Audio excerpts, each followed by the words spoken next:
लोकसभा आणि विधानसभा निवडणुकीनंतर आता मुंबई पोलीस निवडणूक मैदानात उतरणार आहेत। 17 फेब्रुवारीला मुंबई पोलिसांच्या पतसंस्थेची निवडणूक होणार आहे। मुंबईत 13 केंद्रांवरती या निवडणुकीसाठी मतदान होतंय।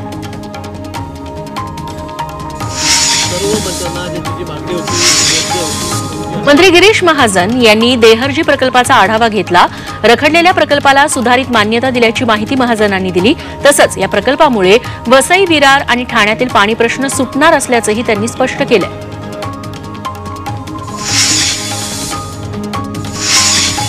विजय चौगुले यांची शिवसेना उपनेतेपदी निवड करण्यात आली आहे। विजय चौगुले यांनी विधानसभेत बंडखोरी करत भाजपचे गणेश नाईकांविरोधात निवडणूक लढवली होती।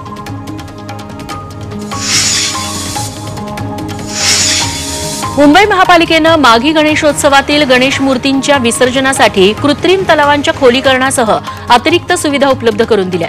दरम्यान गणेश मूर्तींचं विसर्जन पालिकेनं दिलेल्या मार्गदर्शक नियमावलीनुसारच करण्याचं आवाहन पालिकेकडून करण्यात आलंय।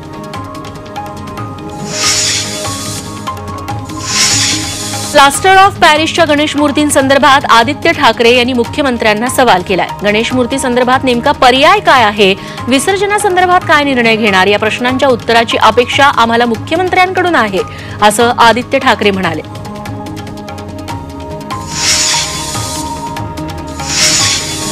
देशातील 15 वर्ष जुन्या रिक्षा, टॅक्सी, बससह सर्व 4 चाकी वाहनांच्या पुनर्नोंदणी शुल्कात वाढ करण्यात आली आहे। केंद्र सरकारनं त्याबाबत GR काढलाय।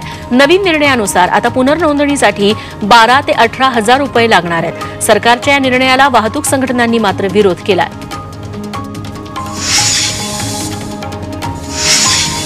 वडाळा ते कासार वडवली आणि कासार वडवली ते गायमुख या 2 मार्गिकांवरील 10 स्टेशन्स दरम्यान वर्ष अखेर मेट्रो धावणार आहे। ठाण्यात कॅडबरी जंक्शन ते गायमुख मार्गावरती ही मेट्रो धावणार असल्याची माहिती आहे।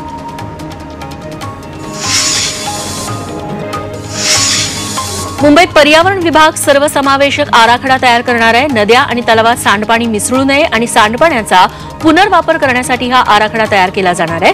त्यासाठी तांत्रिक कक्षाची स्थापनाही करण्यात येईल, अशी घोषणा पर्यावरण मंत्री पंकजा मुंडे यांनी केली आहे।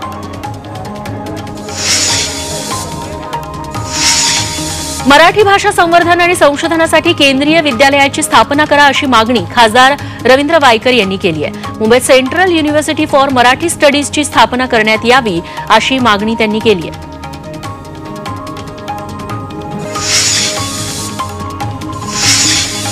मुद्रांक शुल्कातून मुंबई महानगर क्षेत्र विकास प्राधिकरणाला 390 कोटी रुपये देण्यात आले। मुंबई महानगरपालिकेत पायाभूत सुविधांसाठी हा मुद्रांक शुल्क आकारण्यात येतो।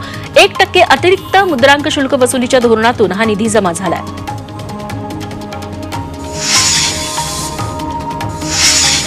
मुंबईत आता कोस्टल रोड नंतर कोस्टल फॉरेस्ट उभारण्याची शक्यता आहे। वाढत्या प्रदूषणाविरोधात मुंबईकरांनी मोहीम सुरू केली आहे। कोस्टल रोड लगत 70 हेक्टर मोकळ्या जागेवर कोस्टल फॉरेस्ट संकल्पनेचा विचार करावा, असा प्रस्ताव मुंबईकरांनी महापालिकेसमोर मांडलाय।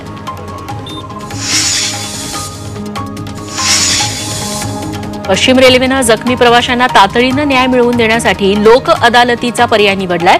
लोक अदालतीत गेल्या वर्षभरात 107 तक्रारी दाखल करण्यात आल्या, त्यापैकी 47 तक्रारींचं तात्काळ निवारण करण्यात आलंय। कल्याणमधील निळजे उड्डाणपुलाचं काम पूर्ण झाल्यानं शिळफाटा महामार्ग वाहतुकीसाठी खुला करण्यात आलाय। निळजे रेल्वे उड्डाणपुलाच्या कामासाठी 5 फेब्रुवारीपासून शिळफाटा महामार्ग वाहतुकीसाठी बंद केला होता। मुंबईतील हवेच्या गुणवत्तेत सुधारणा पाहायला मिळते। वाढत्या उन्हामुळे आणि वाऱ्याच्या बदलत्या स्थितीमुळे हवेचा खालावलेला दर्जा आता सुधारतोय। गेल्या काही दिवसांपासून मुंबईतील काही भागातील हवेचा दर्जा समाधानकारक श्रेणीत नोंदवण्यात आला।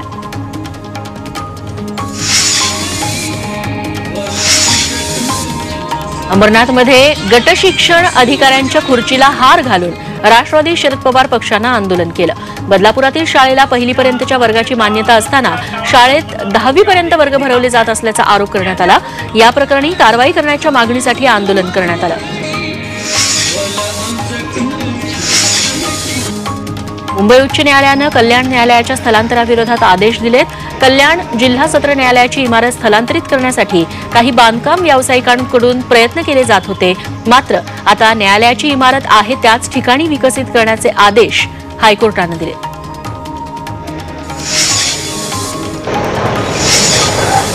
कल्याण रिंग रोड प्रकल्पात अडथळा निर्माण करणाऱ्या बांधकामांवर कारवाई करण्यात आली।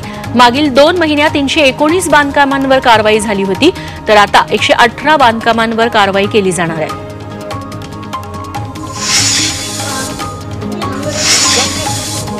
उरणच्या बोरखारमधल्या जिल्हा परिषदेच्या शाळेत शिक्षकानं मुलींना मारहाण केली आहे। इयत्ता 3री आणि 4थीतील मुलींनी गृहपाठ पूर्ण केला नव्हता, त्या रागातून शिक्षकानं विद्यार्थ्यांना आणि विशेषतः मुलींना गालावर लाल चट्टे उठेपर्यंत मारहाण केली आहे। या शिक्षकावर कारवाई करा अशी मागणी त्यांच्या पालकांनी केली आहे।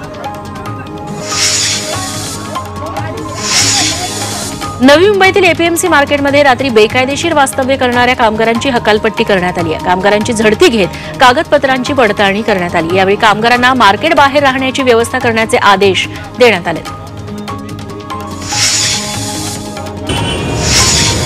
नवी मुंबईत बस आणि ट्रक बंद पडल्यानं वाहतूक कोंडी झाली। पनवेल सायन मार्गावरच्या कळंबोली सर्कलवर वाहनांच्या रांगा लागल्या।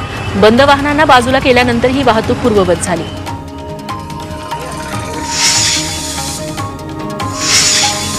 पालघरच्या बोईसर काटकर पाडा इथं ड्रग्ज विरोधात केलेल्या कारवाई प्रकरणी नवी माहिती समोर आली आहे। पालघर पोलिसांनी 4 आरोपींना आता अटक केली आहे। हे 4ही आरोपी 25 ते 30 वयोगटातले आहेत।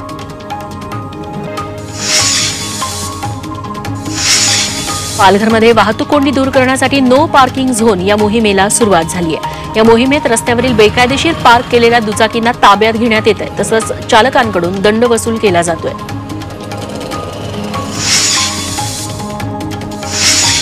मुंबईतील दादर रेल्वे स्टेशनवर मध्य रेल्वेनं विशेष तिकीट तपासणी मोहीम राबवली। या मोहिमेअंतर्गत 1267 फुकट्या प्रवाशांकडून 3,12,000चा दंड वसूल करण्यात आला।